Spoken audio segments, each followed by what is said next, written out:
everything nice edition of Top Shelf Music News. I'm your Harvest host, Kristy Rose. And I'm Matt Cook, here to dish out a cornucopia of the top music news of November. Sounds delicious, Matt. Let's dive right into the main course, shall we? Arcade Fire released a new single, Generation A, on election night. A contentious night, finally bringing an answer to what's been weighing on everyone's mind. What came next after Generation Z? Also playing with letters is rock band Blink-182, releasing an IPA in the UK. Next up on the docket is an Imperial Enema of the Stout, a Cheshire cask to warm you through the winter months, and take off your pints and jacket. More on Blink-182, frontman Mark Hoppus recently attributed the creation of What's My Age Again to messing up a Green Day song. Begging the question, what other songs did you mess up to render the rest of your discography? Live music returned indoors in Oklahoma City, courtesy of the Flaming Lips, who encased not only themselves, but the entire crowd in giant bubbles. We snuck inside with a camera and obtained this exclusive footage. Now that's one trend about to blow up. Speaking of live shows, Escape Psycho Circus 2021 ads are currently circulating, leaving ravegoers wondering why there wasn't an Escape livestream over this past Halloween weekend. Turns out ads for something called Escape 2020 sounded a bit misleading. Definition is key. Also drawing a line in the sand, Drake, with his new song Pop Star featuring DJ Khaled, where he defines that he is a pop star and not a doctor. Right, we're aware. Also, calling yourself Dr. Drake is a really good way to confuse Snoop Dogg.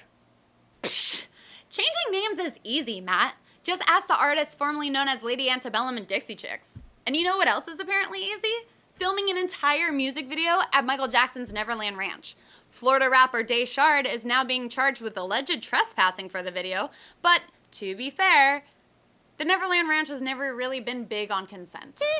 Sometimes you just gotta take your project out of bounds. Speaking of which, we have a guest. Time for guest. Kris from Project Out of Bounds is here. Kristy, take it away. Thank you, Matt. I'm sitting down with Kris of Project Out of Bounds. Thank you so much for being here. Yeah, thanks for having me. So you were telling me you're not only Project Out of Boundsing with your music, you branch out into all areas of life out of bounds. Do you care to elaborate? Well, I'm best known for my music, but I have been known to drive out of bounds. Virtually drive out of bounds. Also, shoot hoops out of bounds.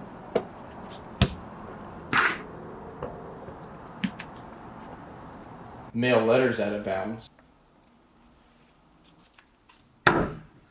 I also like to relax out of bounds, but only on Saturdays. Yeah. Campaigning out of bounds. All the networks, oh my god! All the networks! But what I'm most known for besides my music is my bartending out of bounds. I'm also an aspiring novelist, but I never hire an illustrator.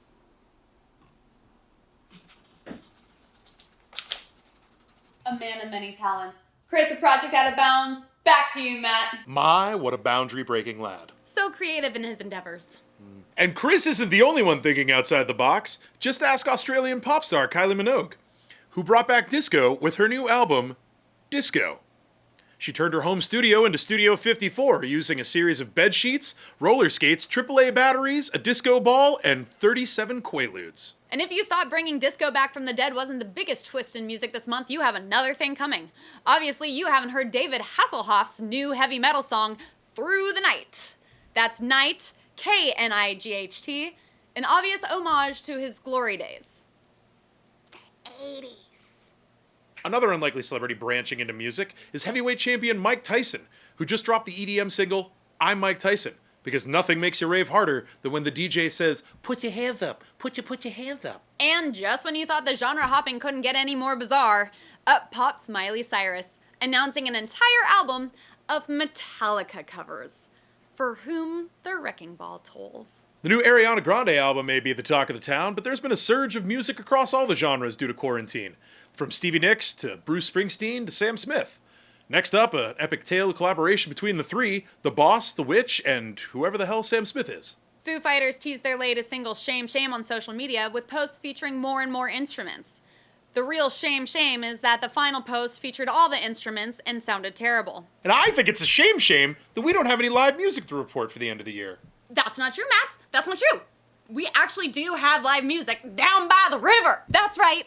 Live music is returning courtesy of Liam Gallagher of Oasis. One man, one river, down by the river, Thames. That's what he's calling it. And where can you enjoy it? Down by the river. And where can you get tickets? In a van down by the river! Down by the river. That's amazing. It'll be like, there's you, there's Liam Gallagher. There's you, there's Liam Gallagher. I am so excited I can't breathe. And that reminds me, Matt, I'm also going to be doing a little live performance this year, too. Really? Yes, right here, right now, with the song stuck in my head of the month because I invented it. Excellent. I, being Thanksgiving, thought it would be great to update Alanis Morissette's thank you song for a super special 2020 edition. Well, let me get out my synthesizer. Ready when you are. Thank you, Pennsylvania. Thank you, face mask. Thank you, social distance. Thank you, swing states.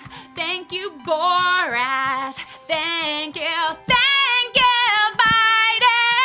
Yeah. And thank you all for watching us. We'll see you in December.